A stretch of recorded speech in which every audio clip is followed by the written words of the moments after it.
It's different. Serious stuff, no? Okay, so seriously, there are so many interesting things to add. I improvised a little bit crazily yesterday to what Rancière said about Vertigo. I mean, we could have made a whole seminar on Vertigo, illustrating precisely the points I was making here. For example, the same mental experiment, you remember, which I mentioned quickly yesterday, about Vertigo as how, and I think that's the key to the story, that's Hitchcock's greatness, how this is the true break with the classical narrative. Following the classical narrative, the movie should have ended with the first Madeleine's suicide. And then it would have been a kind of a standard, ultra-romantic story. It even could have been given a feminist touch, like the violence of male love pushes the woman towards suicide, and so on and so on. You can, again, just imagine Scotty witnessing the suicide, and then the trial, and Scotty desperate wandering alone, and that's the end of the movie. It's a complete, fully consistent narrative. Hitchcock's genius is that then the story goes on, but how does it go on? Things are pretty mysterious there. Okay, I will not spend all the time saying this. To give you another idea. Did you notice, okay, if you know Vertigo, you know Psycho, of course, everybody knows Psycho. Did you notice that Psycho relies on exactly the same narrative duality gap?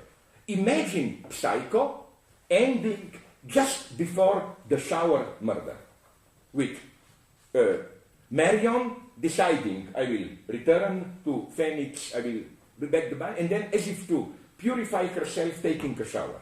It would be a perfect short, moralistic, like kind of a moral short story movie about a woman, young woman, because of her difficult situation, tempted by the path of crime, and then encountering in the figure of Norman her own future if she follows this path of crime. This is like a warning, like if I go to the end, I will end up like that madman. And then this sober scare, of innocence saved in the last minute. Are you aware that it works perfectly as a kind of a moralistic short novel or whatever, kind of, I think that it would have been about 45-minute story, no? And again, what one should emphasize for is that there is in Psycho, no tragic continuity between first and second part. I think it's totally wrong to claim, like, I don't know, that Norman, sometimes they play on this, the similarity of names, the mirror relationship, Marion, Norman, that Norman is the dark shadow. No, it's total gap. There is no necessity. Another dimension brutally intrudes. Let's go further. I think that what was so fascinating for Rancière in Vertov, how did that montage of the multiplicity of this spontaneous communism work? So that you had this, basically it was formalist, but in the elementary sense of that, I think, and Rancière, I later, or this morning, talked with him, he immediately confessed this point, that it's not simply that you put different things which are not connected and count on, or somehow all these are elements of the plurality of spontaneous communism. He was playing on these subtle formal echoes of gestures, like the round gesture here, the gesture of like the scenes were formally echoing each other at a purely formal level, and I think that you should never underestimate the level to which Hitchcock also worked in this way. For example, he didn't go far enough here, Rancière. You know that the central formal motive of Vertigo is the spiral, no? Which you get it how? First, you get it in the very credit sequence, the spirals coming out of the eye. Then you get it, the spiral of Scotty, this making the tours all the time, following Madeleine. Then you get the two central scenes when he Scotty embraces here, Madeleine, the spiral, the full circle movement of the camera. Then you have the spiral, okay, not full, but nonetheless up the stairs. Then you have absolutely central the spiral in the hair. You know that Carlota Valdez hair has a spiral here and so on and so on. I think that this is the way to read Hitchcock.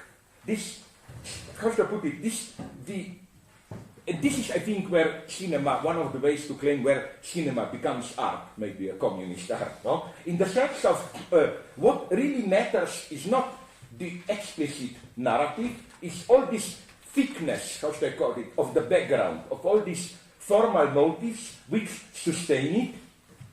And once in one of my books I mentioned, for example, the other late Sergei Eisenstein's masterpiece, Ivan the Terrible, which is also all built on this moment of rage, which can be shouting, visual rage, just a kind of extra intensity. And so that we don't have time to go to debate more, but you, as you can see, okay, I propose you a deal.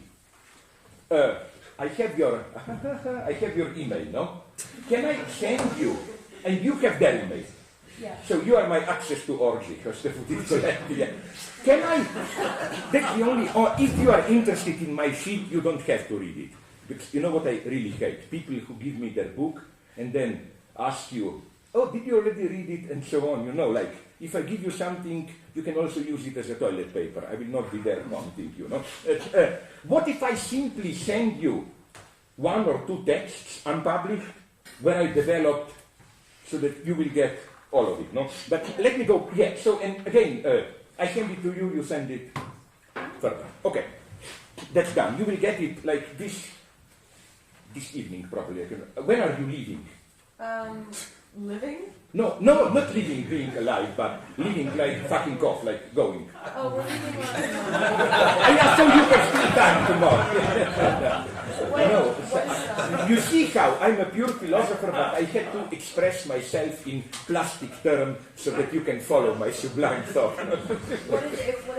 It's on Vertigo. Sorry? It's on Vertigo, the text? No. Also, yes, because now my God, I'm getting old. I lost the connection because at some point here, okay, it will come later to me.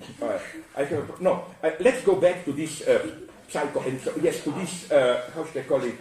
This density of motives, formal motives which reverberate, and so on and so on. Did you, for example, to read Hitchcock in this Vertovian way would have been wonderful. For example, do you remember the scene from that slightly ridiculous dream sequence, the scene of that James Stewart's face, terrified, staring into the camera, just the head and all those lines behind moving. And then followed by a body falling.